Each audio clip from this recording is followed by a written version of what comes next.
শতরূপাদি মানে তৃণমূলের এই বিপর্যয় ভরাডুবি তারপর একেবারে মুষল পর্ব চলছে আমরা দেখতে পাচ্ছি। একের পর এক নেতা দলের অন্দরের বিষয় মানে দুর্নীতিতে কিভাবে মদত দিয়েছে শীর্ষ নেতৃত্ব, কেউ সেই কথা তুলে ধরছেন, কেউ আরজি করের প্রসঙ্গ তুলে একদম দলের শীর্ষ নেতৃত্বকে কাঠগড়ায় তুলছেন। দেবস্মিতা, আজকে যে দল সরকার চালাচ্ছে সেই দলের পক্ষে বলতে আসা প্রথম শো আমার এত মাস পর এবিপি আনন্দে।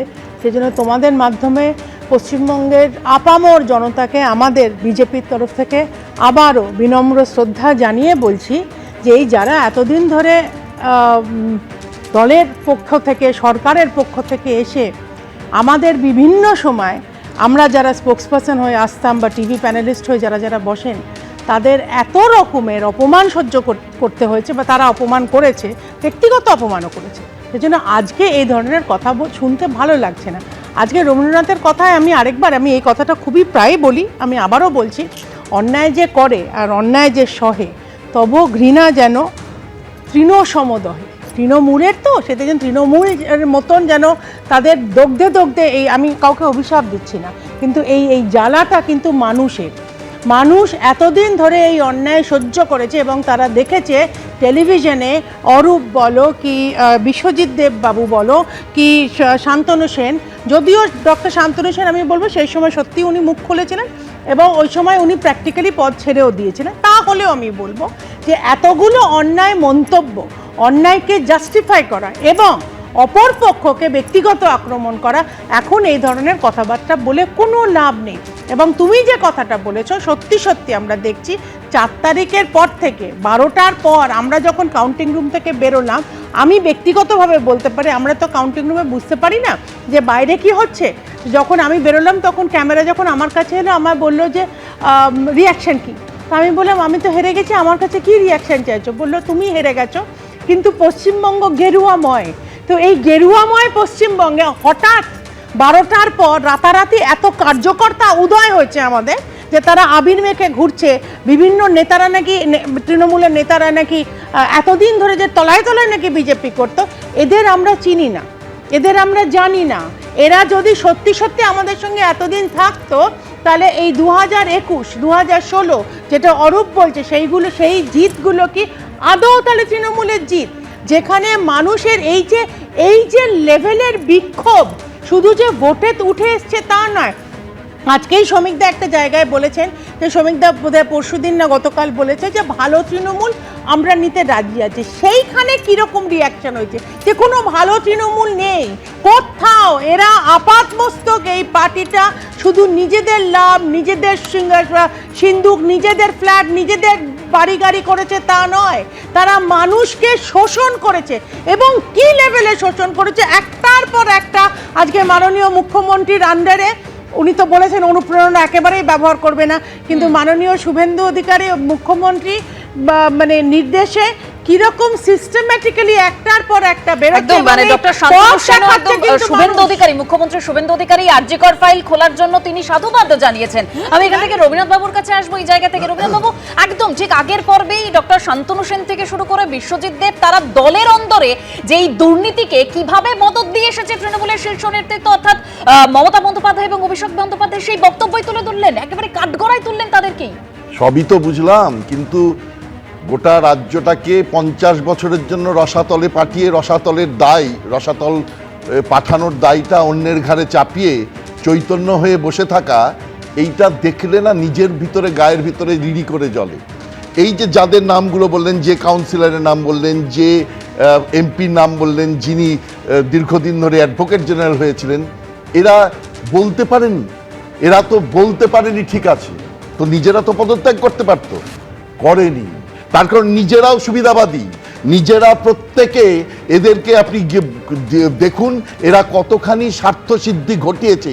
আপনি রুবির থেকে আরম্ভ করে একবারে টালিগঞ্জ পর্যন্ত চলে যান, ফুটপাতে শুধু হকার বসিয়ে তাদের শোষণ করে 5 লাখ 7 লাখ টাকা করে নিয়ে একটা কাউন্সিলর কত সম্পদ বাড়িয়েছে। আজকে তারা এসে চৈতন্য সেজে এতে এসে বলছে যে না আমরা চাই এ দল থেকে এই গায়ের নোংরাটাকে ঝেড়ে ফেলতে চাইছে। আসল ব্যাপার হচ্ছে তারা এখন সুযোগ সন্ধানী হয়ে আবার নতুন ক্ষমতার স্বপ্ন সন্ধানী হচ্ছেন, আবার কোনো প্রশাসনিক সুরক্ষার চেষ্টা চালাচ্ছেন, কিন্তু এই প্রশাসনিক সুরক্ষা বা রাজনৈতিক ক্ষমতার যে স্বপ্ন সন্ধানী হওয়ার চেষ্টা করছে, সেইখানেই বিজেপির আসল পরীক্ষা। যদি তাদের নাই মানুষ ঘেন্না করবে আবার বিজেপিকে, যেভাবেই হোক তাদেরকে বন্ধ করতে হবে। আপনি এতক্ষণ পর্যন্ত যাদের কথা বললেন, যাদেরকে দেখালেন বা যাদের বাইক দেখালেন, তারা প্রত্যেকেই কোনো না কোনোভাবে পদাধিকারী, অর্থাৎ তারা হয় মুখপাত্র নয় কোনো না কোনো জায়গায় তারা কোনো বিশিষ্ট পদে ছিলেন। তো তারা যখন এই কথাটা বলছেন যে আমরা বারবার বলতে চেয়েও বলতে পারিনি, তাহলে সেই জায়গা থেকে আমি বলবো যে যারা দলের মধ্যেই নেই, যারা দলের বাইরে থেকে, মানে একটা পলিটিক্যাল কজ বা বলুন বা একটা পলিটিক্যাল একটা ইয়ের জায়গা থেকে, আইডিওলজির জায়গা থেকে যারা দলটাকে বাইরে থেকে কখনো হয়তো সাপোর্ট করেছে, তারা কি করবে? তাদের অসহায়তা তো আরো বেশি। তারা কোথায় বলবে? স্যার যেমন বললেন যে তারা বলতে পারেননি, সত্যি সত্যি তো বলা সকলের পক্ষে সম্ভব হয়নি। মানে যারা ভেতরে তারাই যদি বলতে না পারে, তাহলে যারা দলের মধ্যেই কেউ নয়, দলের বাইরে থেকে হয়তো সমর্থক, তারা কি করবে? আসলে সমস্যাটা হচ্ছে এইখানে যে হার্ডকোর আইডিওলজি আর হচ্ছে একটা সংগঠন, অর্থাৎ রেজিমেন্টেড সংগঠন, এটা যদি না থাকে তাহলে তো পার্টি গড়ে তোলা যায় না। এই যে 15 বছরের সবচেয়ে বড় ব্যর্থতা যদি কিছু হয়, তাহলে সেটা হচ্ছে যে কোনো একটা হার্ডকোর আইডিওলজি তৈরি করতে না পারা এবং পার্টি সংগঠনটাকে একটা রেজিমেন্টেশনের মধ্যে দিয়ে না নিয়ে আসতে পারা।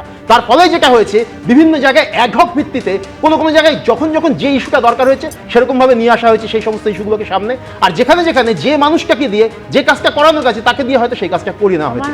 এই জিনিসটা করার ফলে যেটা হয়েছে, কোনো স্ট্রাকচারটা গড়ে ওঠেনি। আজকে আপনি দেখুন যে আজকে বামপন্থীরা পশ্চিমবাংলায়, তারা আজকে হয়তো তাদের ভোট পার্সেন্টেজ কমে গিয়েছে, দল একেবারে অনেক ছোট হয়ে গিয়েছে, দুর্বল হয়ে গিয়েছে, কিন্তু তাদের একটা কোথাও হার্ডকোর আইডিওলজি রয়েছে, তাদের এই সংগঠনের যে স্ট্রাকচার ছোট হলেও সেটা রয়েছে। উল্টো দিকে বিজেপির মধ্যেও কিন্তু একটা এত বড় দল, তাদেরও কিন্তু একটা রেজিমেন্টেড স্ট্রাকচার রয়েছে। তাদের আইডিওলজির সঙ্গে আমি সহমত হই বা না হই, তাদের কিন্তু একটা ফিক্সড একটা আইডিওলজি আছে। এই আইডিওলজিটা যদি না থাকে, তাহলে যেটা হবে, তাহলে এই ধরনের এই যে বারবার করে যে অভিযোগগুলো উঠছে, বা স্যার রবীন্দ্রনাথ স্যার যেটা বললেন, সেই অভিযোগগুলো তো এখন সত্যি হয়ে যাবেই আরো বেশি করে। তার জন্যেই এই যেটা দরকার ছিল, সেটা অনেক বেশি করে দরকার ছিল, সেটা হচ্ছে যে একটা ফিক্স কোনো একটা আইডিওলজির জায়গায় নিয়ে আসা। সেটা শুধুমাত্র যেরকম তৃণমূলের একের পর এক নেতা একেবারে দলের অন্দরের বিষয়, দলের শীর্ষ নেতৃত্বকে আক্রমণ করছেন, নিশানা করছেন, অন্যদিকে এবার তৃণমূলে আবার সাংসদ বনাম সাংসদ, এক সাংসদ তার বিরুদ্ধে লোকসভা অধ্যক্ষের কাছে চিঠি লিখে নালিশ অন্য সাংসদের, কল্যাণ বন্দ্যোপাধ্যায় এবং কাকলি ঘোষ দস্তিদার। কল্যাণ বন্দ্যোপাধ্যায় আবার পাল্টা আক্রমণ করেছেন Kakoli Ghosh দস্তিদারকেও।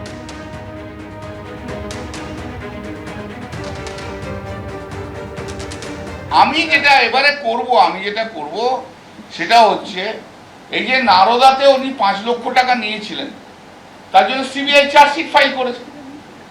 CBI chargesheet file করে এখন স্যাংশন চেয়েছিলেন ওনার এগেনস্টে স্পিকারের কাছে, স্পিকার দেননি। আমি একটু চিঠি লিখবো স্পিকারকে যে ইমিডিয়েটলি ওনার বিরুদ্ধে স্যাংশন ফর প্রসিকিউশন করো। আপনি কেন করছেন না ওনার বিরুদ্ধে? যে ডিসঅনেস্ট 5 লাখ টাকা নিয়েছে, ক্যামেরায় ধরা পড়েছে, সিবিআই ইনভেস্টিগেশন করেছে, সিবিআই চার্জশিট দিয়েছে, যেখানে পশ্চিমবাংলার অনেক মন্ত্রীরা একসময় অ্যারেস্ট হয়েছে, তাহলে উনি কেন প্রিভিলেজ ক্লাসে পড়বেন? আপনি কেন স্যাংশন দিচ্ছেন? একই কেসে দুরকম তো হয় না। যেখানে গভর্নর ওখানে স্যাংশন দিয়েছে, এখানে স্পিকার কেন স্যাংশন দেবে না? সেটাও আমাকে ভাবতে, আমি লিখবো ওনাকে, তারপর পরবর্তীকালে কি করতে হয় আমি দেখবো। উনি আমাকে বলে দেবেন আমি অশিক্ষিত, নারী বিদ্বেষী, উনি যা ইচ্ছা বলতে পারেন। কাঁচের ঘরে থেকে না ঢিল ছোড়া যায় না। এবিপি আনন্দ, এগিয়ে থাকে, এগিয়ে রাখে।